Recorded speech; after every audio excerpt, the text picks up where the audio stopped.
The diplomatic shuttle was supposed to be a milk run. Commander Threxus of the Valandor Empire had made this exact trip 73 times in his 20-year career, ferrying dignitaries between orbital stations and planetary surfaces with the kind of mind-numbing predictability that made him question his life choices. Today the universe decided to remind him why spaceflight insurance existed. "Sir, we have a problem," his co-pilot Ventress announced, her four eyes widening in that specific way that meant someone was about to have a very bad day. Threxus didn't even look up from his nav console.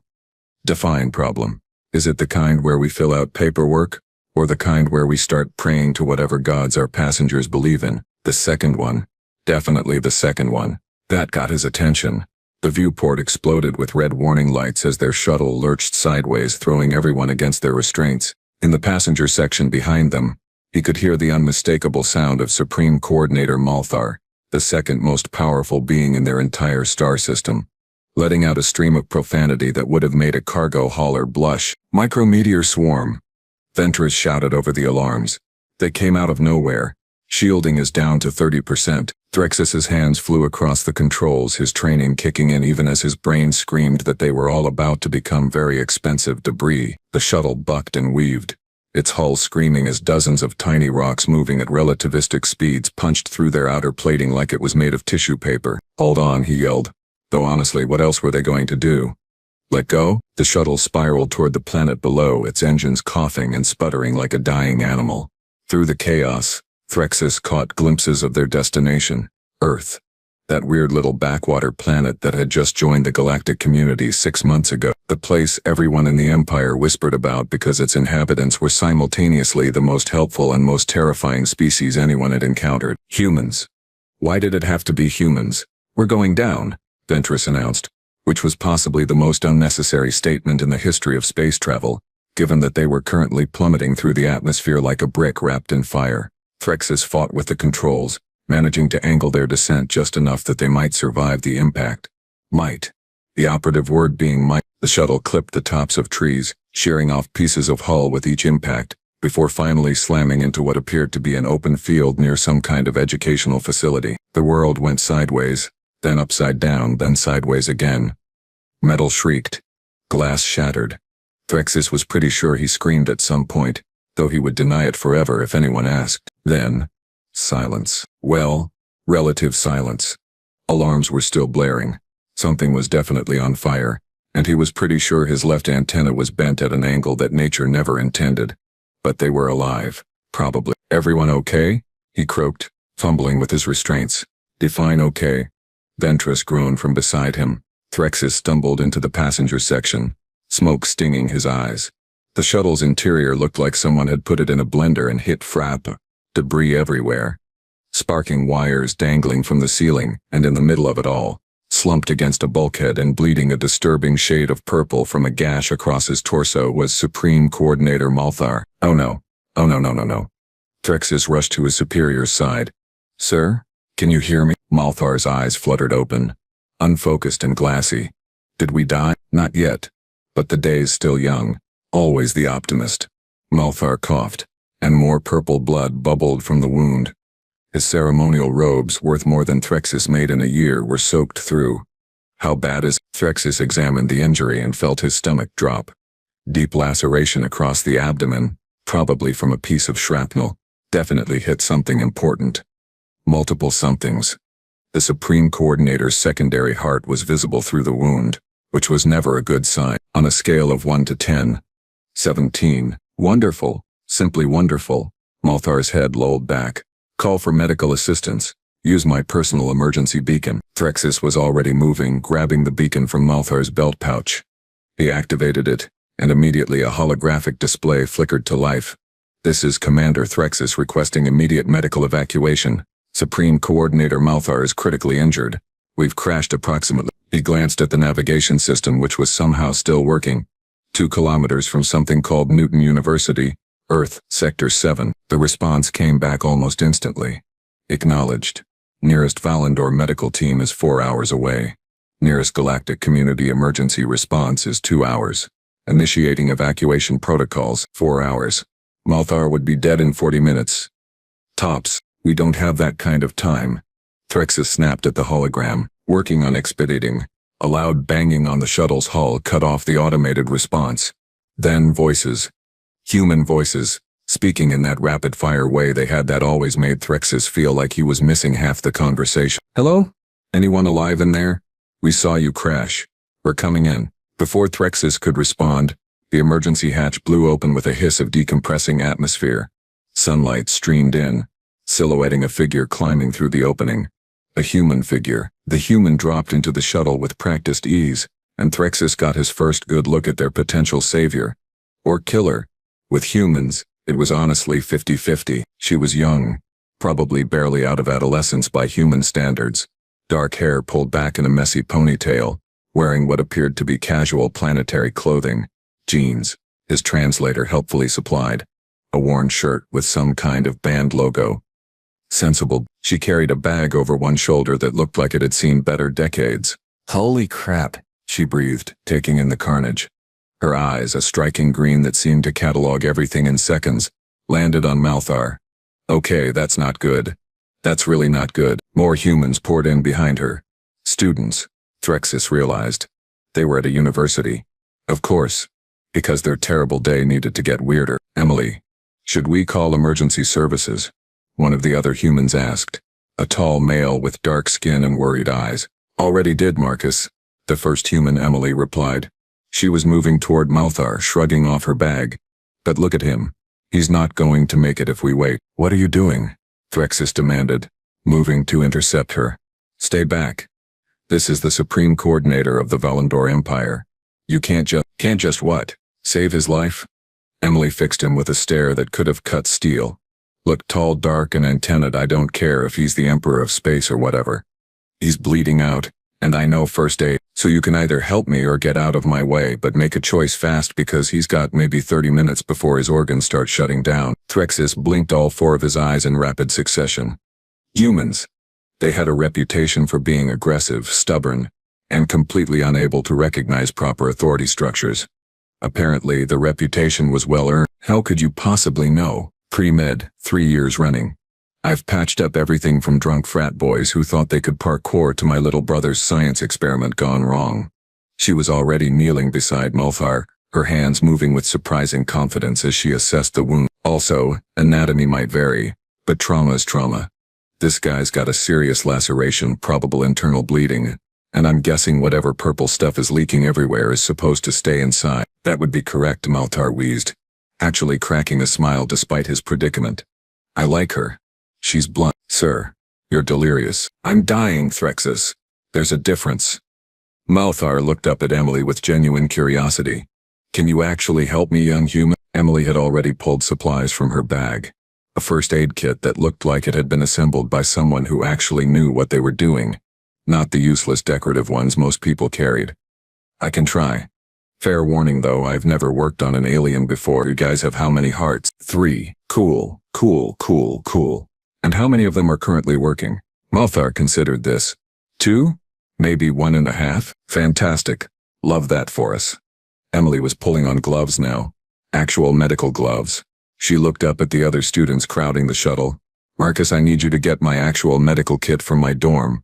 Room 314, under my bed, red case, you know the one. Jessica, find me clean water, as much as you can carry. Tom, I need light. Lots of it. Everyone else, give us space but don't go far. I might need extra hands." The other humans scattered with impressive efficiency. Threxus felt like he was watching a military operation, not a group of students responding to a spaceship crash. "You," Emily pointed at Threxus. "What's your name?" "Commander Threxus." "Okay, Commander. I need you to talk to me about his biology. What am I working with here?" And so, in possibly the most surreal experience of his life, Threxus found himself giving a crash course in Valandor physiology to a human college student while she worked to save his superior's life. Emily listened intently, asking sharp questions, her hands never stopping as she cleaned the wound with supplies that seemed almost primitive compared to Valandor medical technology. "So this membrane here," she said, pointing with a blood-soaked gloved finger, "this connects to his primary circulation system?" "Yes. If that ruptures, he's dead." "Yeah, I got it." Emily bit her lip, concentrating. Okay. I can work with this." "Work with it how?" You don't have proper medical equipment. You don't have a surgical suite. You don't even have... Emily looked up at him, and there was something in her eyes that made Threxus stop talking. Confidence. Absolute, unshakable confidence. "Commander," she said quietly, "I've got needle and thread, clean water, and roughly 8 years of emergency medical training between formal classes and growing up in a house with 4 younger siblings who thought safety was for wimps. I've stitched up wounds in bathroom sinks, kitchen tables, and once in the back of a moving car. This guy's got better odds with me right now than waiting for professional help that won't arrive in time." She turned back to Malthar. "Plus, and I cannot stress this enough, he's going to die if I don't try. So really, what's the worst that could happen? I could die slightly faster," Malthar offered. He was pale now, his skin taking on a grayish tint that Threxus knew meant shock was setting in. "There's that famous alien humor I've heard about." Emily was threading a needle now, her movements quick and precise. "This is going to hurt. A lot. I don't have anesthetic." "Fantastic news just keeps coming." Malthar gripped the edge of the seat he was propped against. "Do it." What happened next would be seared into Threxus's memory forever. Emily worked with a focused intensity that was almost frightening, her young face set in lines of absolute concentration. She irrigated the wound with clean water that Marcus had sprinted back with, clearing away blood and debris with gentle but firm movements. Then came the stitch. Valandor medicine relied on advanced tissue regenerators, cellular bonding technology, and automated surgical drones. Watching this human use what amounted to primitive tools, literally sewing Malthar's flesh back together with needle and thread, should have been horrifying. Instead, it was mesmerizing. Emily's hands moved with practiced precision, each stitch placed perfectly. She talked while she worked, keeping up a running commentary that Threxus slowly realized was meant to keep Malthar conscious and distracted. "So there's this thing about humans," she said, pulling another stitch tight. "We're actually kind of terrible at most things when compared to other species. We're not the strongest, not the fastest, definitely not the smartest based on some of the stuff I've seen at frat parties." Malthar actually laughed, then immediately regretted it as the movement pulled at his injury. "Then what's your advantage? We're stubborn. We're incredibly, monumentally stubborn." Another stitch. "We're the species that looked at things trying to kill us and decided to make them into pets. We're the species that figured out you could eat basically anything if you cooked it right. We're the species that crashed on the moon and said, well, guess we live here now." "You didn't crash on your moon," Threxus interjected. "You landed there deliberately. Yeah, in a tin can held together with math and hope. Do you know how insane that is?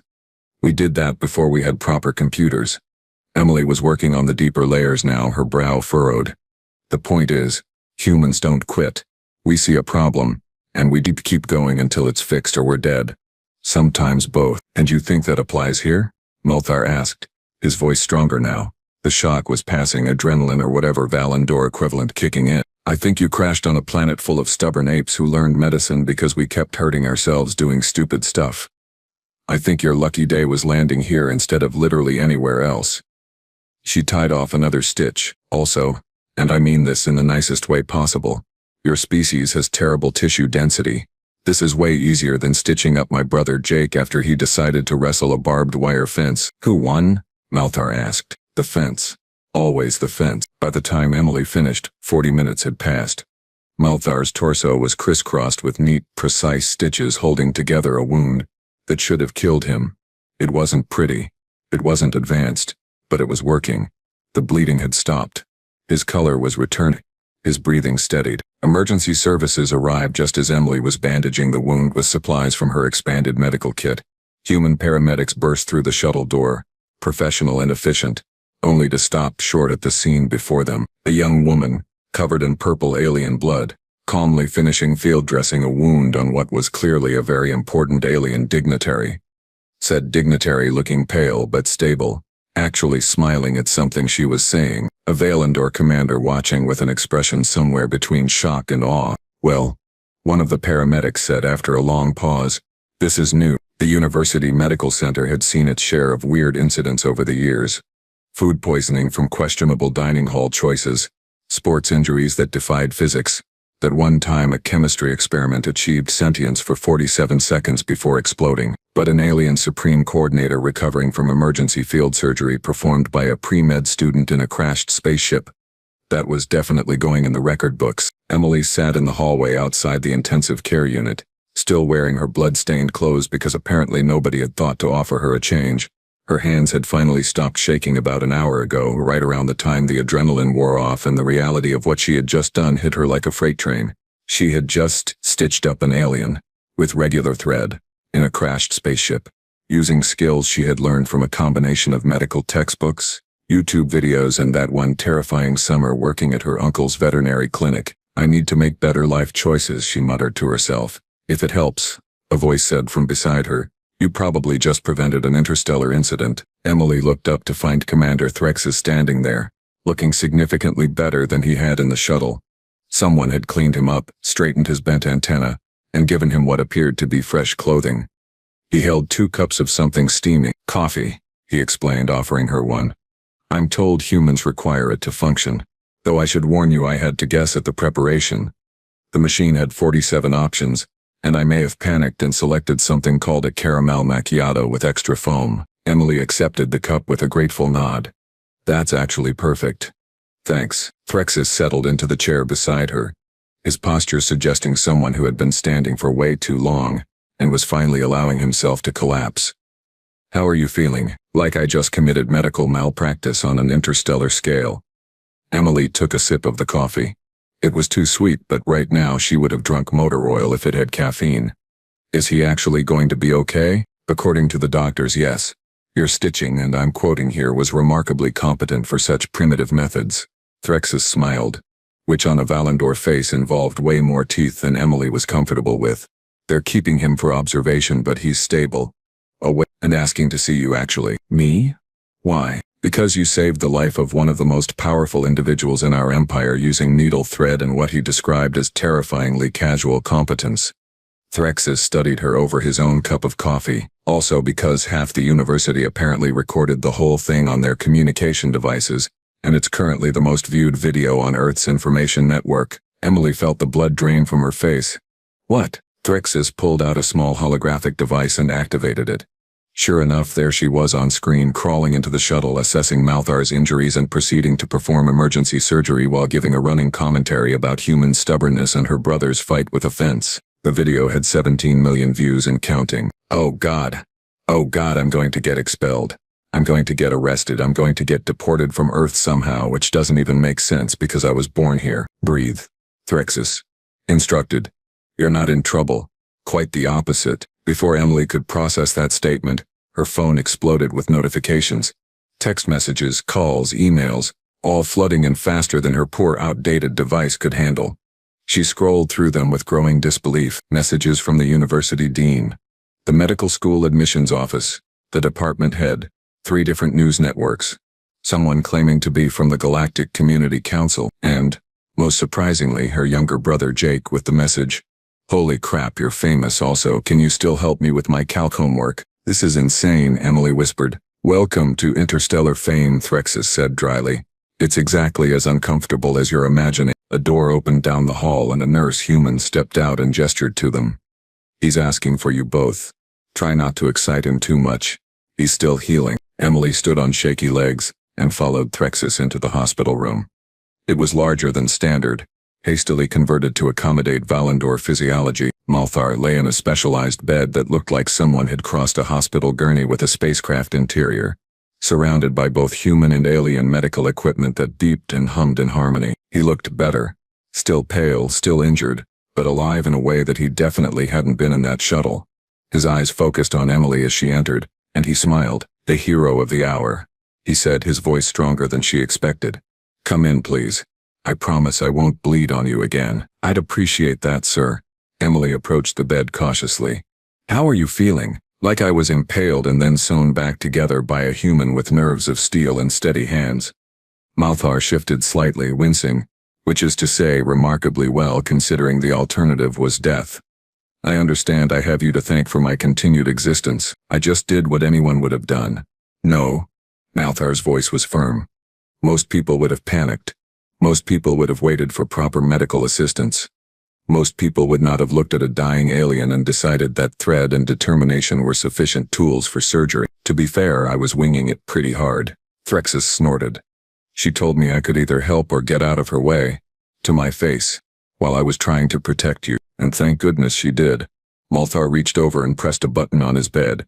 A holographic display shimmered to life, showing what appeared to be a live news feed.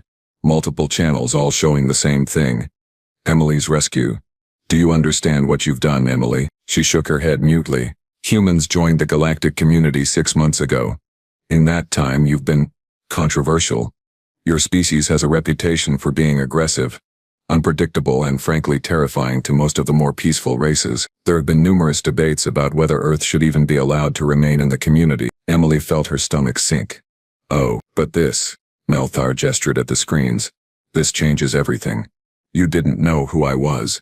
You didn't care about politics or interstellar relations. You saw someone dying and you helped, using skills and tools that most species would consider laughably primitive, and you did it with courage and competence that has impressed every medical professional who has reviewed the footage. It's all anyone is talking about, Threxus added. Every network, every planet, every species. The human who saved a Valandor Supreme Coordinator with needle and thread. The door burst open, and a small crowd poured in.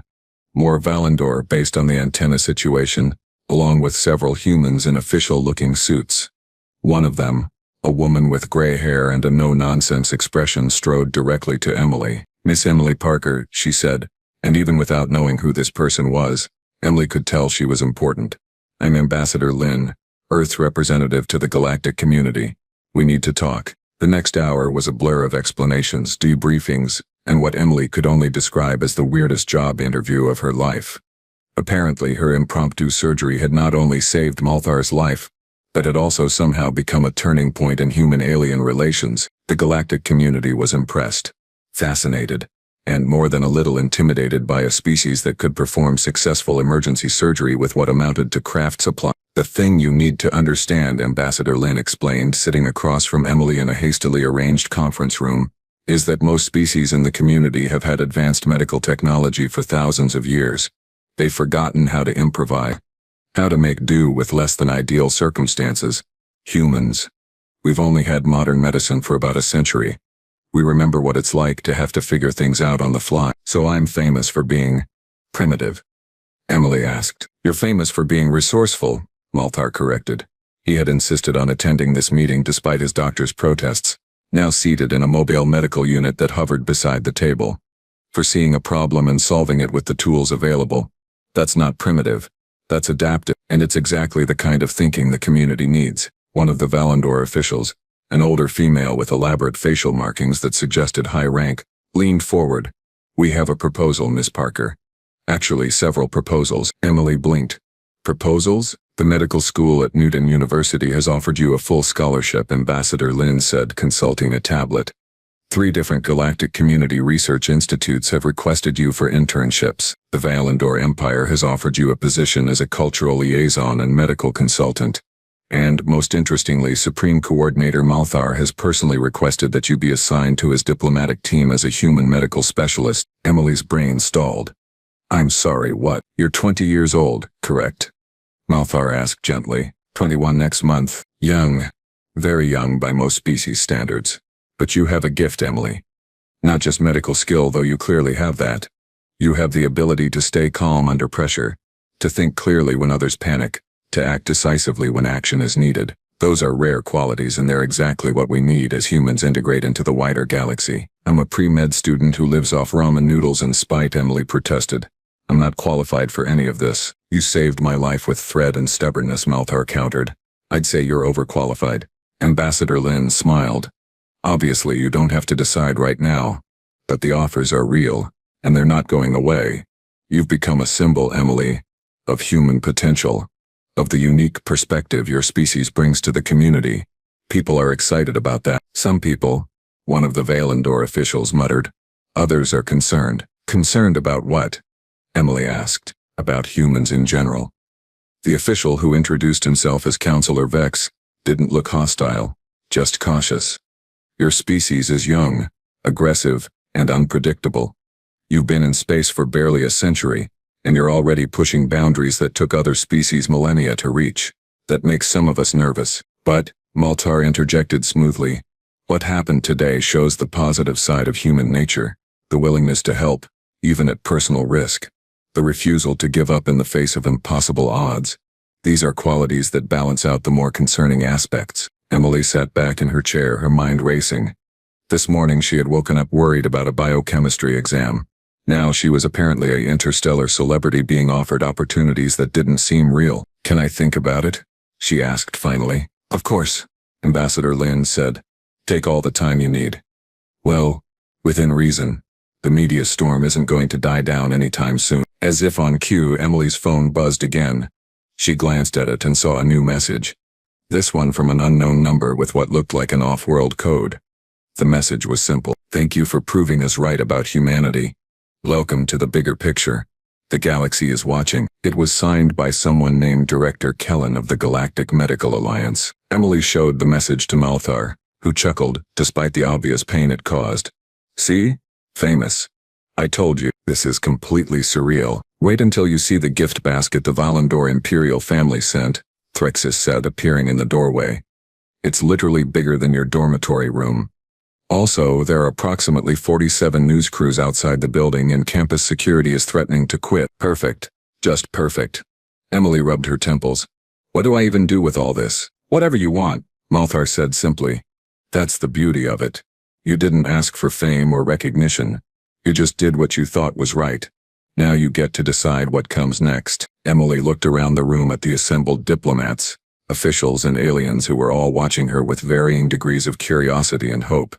6 months ago, humanity had been alone in the universe. Now they were part of something bigger, something vast and complicated and full of possibility. And somehow, through a combination of bad luck, good timing and her stubborn refusal to let someone die on her watch, she had become a small part of that story. "Okay," she said finally. "Need to call my parents. Then I need to change clothes because I'm still covered in purple blood and that's really starting to bother me. Then I need to eat something because I haven't had food in 8 hours and I'm about to pass out. And then, maybe, we can talk about what happens next." "A reasonable plan," Malthar approved. "Though I should warn you, your parents may already know. The video has reached every corner of Earth's communication network." Emily pulled out her phone and saw 93 missed calls from her mother. "Oh no." "Oh yes," Threxis said cheerfully. "Welcome to fame, Emily Parker. It's loud, it's chaotic, and there's no escape." 3 days later, Emily stood in front of her biochemistry class trying to pretend that nothing had changed. Her professor had asked her to give a presentation on practical applications of medical knowledge, which under normal circumstances would have been a straightforward assignment. Now, though, with half the class staring at her like she was a celebrity and the other half recording her on their phones, it felt slightly more complicated. "So," she began, pulling up her presentation on the screen, "let's talk about emergency medicine, improvisation, and why sometimes the old ways work just fine." The door at the back of the lecture hall opened and Emily saw Malthar enter, now moving under his own power, though still clearly recovering. He was accompanied by Threxis and a small security detail. The entire class turned to stare. Malthar raised one hand in greeting. "Don't mind us. We're just here to audit the lecture. I'm very interested in learning about human medical techniques. Please continue." Emily met his eyes and saw the amusement there, the gentle encouragement. She took a deep breath and smiled. "Right. So, emergency field surgery. Let's start with the basics. Step 1, don't panic. Step 2, find some thread. Step 3, try really hard not to kill your patient." The class laughed, and Emily felt some of the tension drain away. Maybe this would be okay. Maybe she could handle being the human who stitched up an alien with regular thread. Maybe the galaxy being interested in humanity wasn't such a bad thing after all. Her phone buzzed with another message. This one from Jake. "You're still helping with calc homework, right? Just because you're famous doesn't mean you get out of sister duties." Emily grinned and got back to her presentation. Some things, at least, would never change. The galaxy was watching, but for now she had a class to teach and a brother to help with calculus. Everything else could wait.